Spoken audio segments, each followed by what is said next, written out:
Welcome to Keep Traveling Your African Story, the only podcast that shares the real voices and journeys shaping African tourism. I'm your host, Rael Zieve, and through my inbound tour operation, Keep Traveling, I've had the privilege of connecting travelers from all around the world with the magic of Africa. This podcast is my way of opening that world up to you, a place to learn about the people, properties, and opportunities that make travel across this continent so very special. Today, I'm delighted to introduce Brian Raffio, who's the Senior Account Manager at Kilimanjaro, a company incorporated in the States, who joins me to share his African story. Brian, welcome to the show. Hi, Rael. Thank you so much for having me. I'm excited to talk to you about our company, Climbing Kilimanjaro, and why traveling to Africa is the greatest experience that you can have. So tell me, how did the company come about, first of all, and how exactly are you involved there? Okay, so our origin story is actually pretty cool. So our founder of our company started as a porter on Kilimanjaro in the early 2000s.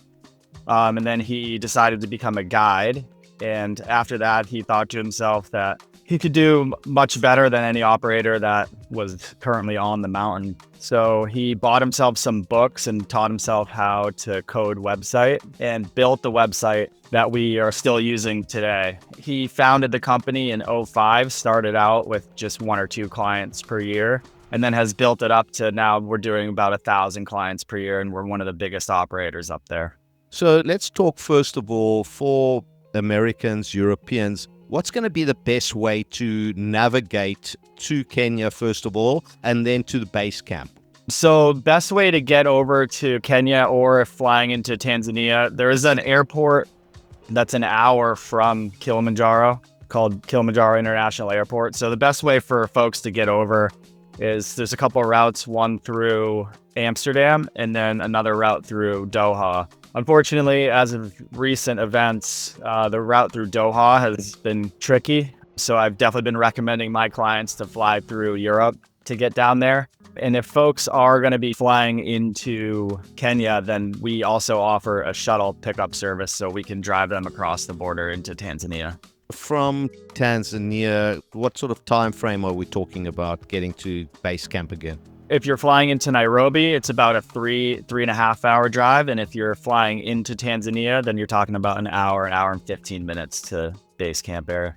Okay, so we get to base camp. And maybe before we start talking about the journey, let's talk about the physical aspects of climbing Kilimanjaro. Surely I need to be in some kind of physical shape, right? Yeah, you definitely want to be in pretty good physical shape. It's not the biggest test of physical fitness, but you want to show up well prepared. I'm always telling my clients that starting to train about 8 to 12 weeks in advance is the way to go. I do have some people that start like 6 months out to a year, and then you kind of get burnt out a little bit. So starting just 8 to 12 weeks ahead of time is perfect. And I'm always telling people that what you were training for is what you want to be doing. So going on long hikes, about 4 to 6 miles or 12K per day with about 10, 15 pounds in your day pack, and just trying to get as much elevation gain and loss so you can mimic the activity that you're going to be doing on the mountain, which is climbing up and then coming back down.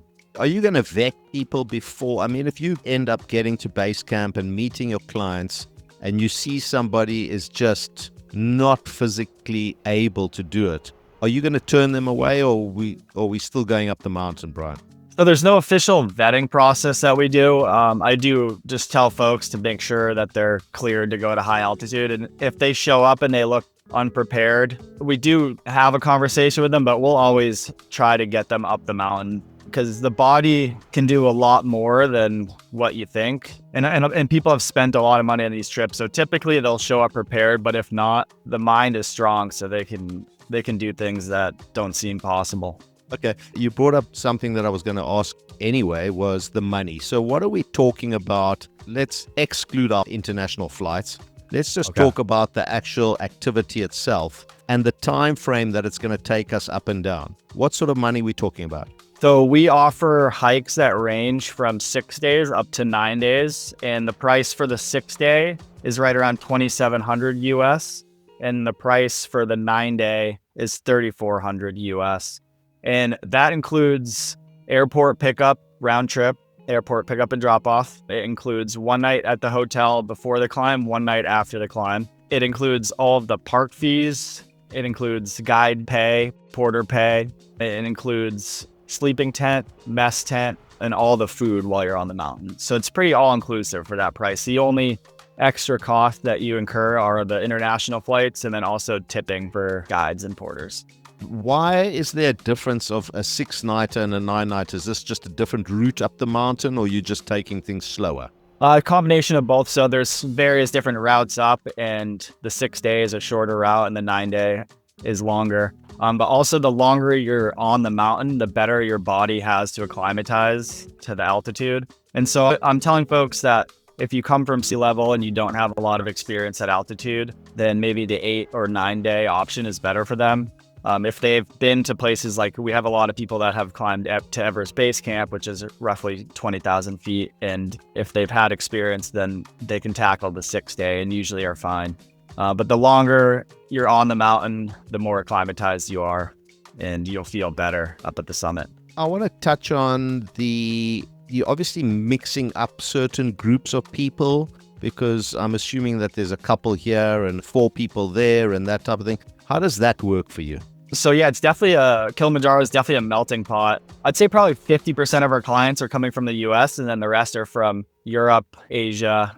We have a lot of clients actually coming in from India. So mixing up the groups, typically everybody's of pretty similar, like-minded individuals. They like to travel. They like to meet new people, make new friends. I've actually had people reach out to me after the trip and say that they've gone and met with people they've met on the trip and gone on other trips with them. It can create, not every time and not every group. Sometimes people do butt heads, but it can create lifelong friendships. Sure.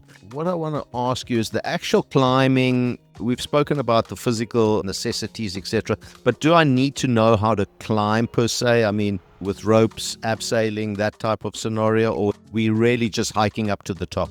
There's no technical aspect to Kilimanjaro, so it's just a walk on foot. Most of the time it's going to be on dirt. There's some months where there will be snow on the upper third of the mountain, and you'll be still on foot, and you can bring micro spikes, but you never need anything like crampons or an ice axe or a rope. Let's talk about the time of the year. In your experience, first of all, how many times have you done this, Brian? I've been to the summit 3 times. Okay. And in your experience, have you done it always at the same time of the year? And what would you suggest to people looking to do it? What would be the best time of the year to do this? The best time of year to do it, for me personally, would be end of September into October. It's the least amount of crowds up there because most kids have gone back to school, so families aren't really traveling during that time. And the weather is still stable, so you still have very dry weather. The dry season for us is June through October, and then it typically will rain in November into early December. So we don't run any trips then, and then we pick back up late December through March. But during those months, that's when you can see snow on the summit. In the 3 times that you've climbed the summit, have you done it at 3 different times? So have you experienced the very hard times, or have you always done it at that sweet spot? I've had all types of experiences up there. The first time I did it, which was in 2012, it rained every day for us. I had horrible altitude sickness, and then it was snowing on the top. And then the most recent time I did it was in June, early June, and we didn't see an ounce of rain, perfect sunshine the whole time, and I felt great. And then the other time I did it, I think, was in August. Okay. So I've seen the gamut of all weather. And you spoke about other people. Are there other suppliers, other climbers doing the same things that you're doing? Is it becoming busy on those walkways? Yeah, it's definitely becoming busy up there. I think the number last year was right around 30,000 successful summits, which is quite a bit. If you're going in the summer months of June, July, August, you'll definitely be seeing lots of other people up there. But like I said, if you can make your trip later into September or in October, it's a little less busy, but there's not really going to be a day where you're not seeing other groups up there. We touched on what was included in the package, and you mentioned the food. What sort of food and beverage can people expect to receive during those trips while you go up and down? So I'll start with the beverages. So first thing we do in the morning is wake up time's usually right around 6:30 in the morning when the sun comes up. And our chefs will come to your tent and they'll have coffee and tea waiting for you outside your tent. It's kind of a nice way to wake up. You're still sitting in your warm tent, having a nice cup of coffee or tea, whatever you like. And then you get up and start breakfast. During breakfast, we'll have unlimited drinking water available for you that we treat. And you can mix in, we usually bring up Tang, which is like an orange juice mixture, and powdered Gatorade as well. And then for food in the morning, we'll do typically porridge with dried fruits and peanut butter. We'll also have eggs and bacon in the morning and bagels. Lunch is typically a packed lunch on the go. So sandwiches and granola bars, typically a light lunch. And then when we get to camp in the evening, camp will already be set up for when the guests show up. And we'll have a soup waiting for them. And the soup is nice because it helps you hydrate, because it's really important to stay hydrated up there. So that gives you like an extra liter of water that you wouldn't have drank otherwise. And then dinner is really good on the mountain, in my opinion, especially for being on a mountainside. We have various different nights. We'll do a fried chicken night. We do a curry night with rice, meat, all sorts of veggies. And then we also do a pizza night, which is my favorite night up there. It's impressive what the cooks can do with limited access to tools up there. Exactly. It sounds like that. But you talk about the camps being set up. So do you have your helpers going and setting up camp in advance, or are there camps already up there and you just sort of bringing all the consumables with you? So it's first come, first serve on the mountain as far as tent sites go. The way it works is our porters will get up super early in the morning and they'll tear down camp. They'll be on the move while the rest of the clients are having breakfast. And they move at a much faster pace than the clients. So they're getting up there within a few hours and setting up camp, and everything will be perfect and ready for them when they arrive. As far as the beverage was concerned, I noticed that you never mentioned any alcohol. So obviously that's going to have a poor effect on you should you have a beer or glass of wine in the evening, right? We've definitely had some clients up there that like to have their wine or beer or even whiskey on the mountain. But at altitude, it's really a disservice to yourself to be drinking any alcohol. Altitude sickness is real up there, and alcohol just exacerbates those issues. But for those that do like to partake, there is a store at the base of Kilimanjaro when you finish. In some years, we've had our porters walk to the store and bring cold beers up to the last camp, which is about 8,000 feet. So just a few short hours away from the base, but they still have one more night on the mountain. So they'll do their celebrations then. Sure, you got to celebrate somehow, right? Yeah, exactly. So you've made it to the summit. What's the feeling that you get once you get up there and you see, first of all, what do you see? And what feeling can you describe to the listeners about what you've achieved by getting up there?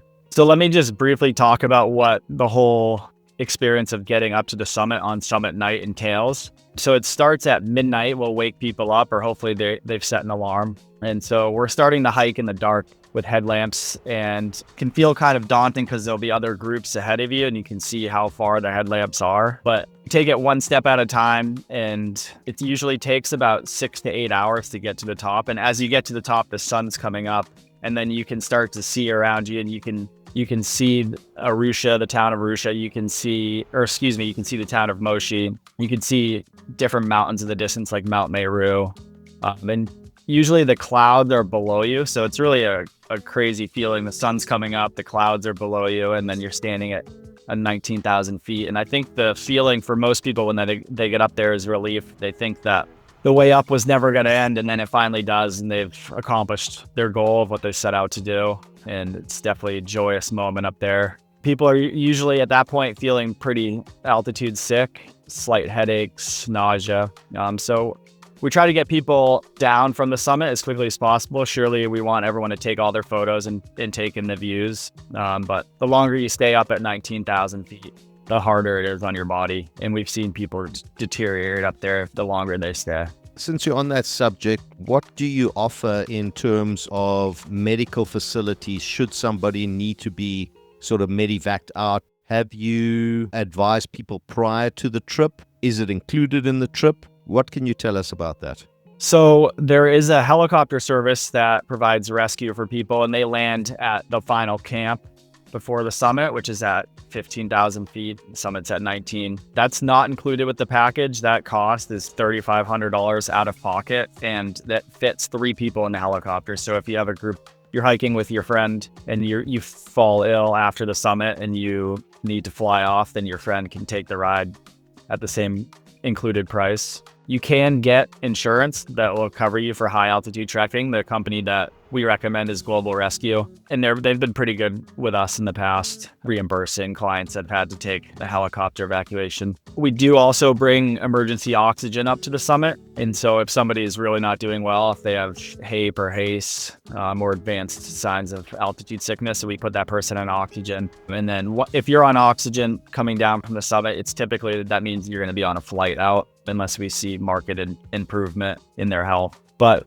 in order to feel good up there, it's more about what you're going to be doing beforehand and at the beginning stages of the hike. If you're drinking a lot of water, eating a lot of food, and getting a lot of rest, then that will pay huge dividends for success on the summit. And then there is one medication that you can bring with you called Diamox, which helps you acclimatize to high altitude. I'd say probably 75% of our clients will bring Diamox with them.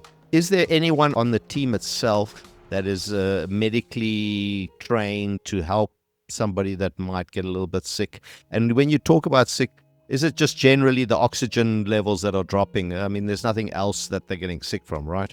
Yeah, so our team, all of our guides are trained as wilderness first responders, and that basically means they can figure out what's going wrong and get you off the mountain. There's not going to be any real medical service while you're on the mountain itself. If there is an emergency, then our best course of action is to get you off the mountain to a hospital. A vast majority of the emergency issues are the lack of oxygen and having high altitude pulmonary edema or high altitude cerebral edema.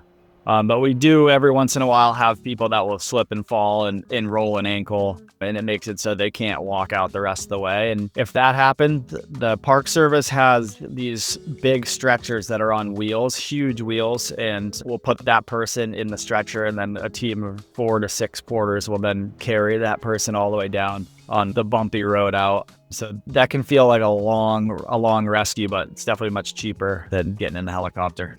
I'm sure. So besides the beautiful views, tell me about the flora and fauna that people can experience on their way up and down the mountain. At the beginning of the hike, you're hiking through the rainforest, and you'll see lots of birds down there. And you also see, every time I've been through the rainforest section, both at the beginning and end, you'll see monkeys, which is really cool. Kind of feels like you're on a little bit of a safari at the beginning. And then as you get up, you're heading into the tundra, and then you get into the high alpine. And the high alpine is just rock. It's void of fauna, but lower down on the mountain, you do have these magnificent baobab trees that are 100 years old up there that are huge. Brian, how do the people go to the bathroom and relieve themselves up there? So the first time I went up there, we did not have private toilets, and it's just a big pit toilet, long drop it's called. Those can feel pretty gross. But in the last 10 years, we've purchased these portable toilets that we'll bring from camp to camp. And it's actually a flushable toilet, which is nice. So you relieve yourself, flush the toilet, and then dip the tent back up. And we keep that pretty far away from camp so it doesn't smell in there. But yeah, it's pretty luxurious up there to have a bathroom as opposed to using the long drops. Brian, with people looking for adventurous activities, and some people might play golf and some people might do fishing, other people climb, but people looking at climbing for the first time, how are you going to convince them to give this a go? I tell people that it's a great goal to have, and it can start your fitness journey. I know a lot of people, it's hard to motivate to want to go to the gym, but if you have a goal in mind, something that you're looking forward to and training for, I think it keeps you active and it keeps you in the gym. And then after you've finished and hopefully successfully summited, then you can look back at the whole, not even just the climb, but like the whole year leading up or half a year leading up, and look back and think, well, if I can do that, then what else can I do that I didn't think was possible? And lastly, Brian, how can people find you online and follow your story? So our website is, if you just Google Climbing Kilimanjaro, will be the first ones that pop up. but our official website is climbing-kilimanjaro.com. And then you can also follow us on Instagram and Facebook under the same Climbing Kilimanjaro. And we update our Instagram and Facebook daily with each group's progress. So if one of your loved ones is on a climb with us, they can keep track of you there. Brian, thank you so much for coming on the show. I really enjoyed learning about the climb up Kilimanjaro, and I look forward to hearing more about it in the future and perhaps inviting some of my travelers into Africa to join you on that climb. Thank you so much for your time. Thank you, Rael. We'd love to have you. So look me up, and any of your listeners, if you want to come out, we would love to host you. What a motivating conversation. Thank you so much, Brian, for sharing your story and for everything you're doing to grow African tourism. Don't forget, every week we feature fantastic prize giveaways from some of Africa's most beautiful lodges, camps, and travel partners. You could win your own unforgettable getaway just by listening, subscribing, or visiting www.keeptraveling.africa/podcast, or read more about today's guest by scanning through the show notes of today's episode. Don't forget to follow Keep Traveling on social media for the latest episodes, stories, and travel inspiration. I'm Rael Zieve, and this has been Keep Traveling, your African story. Remember, a few years from now, you won't remember how much it cost you, but you'll always remember the memories you made. Keep traveling.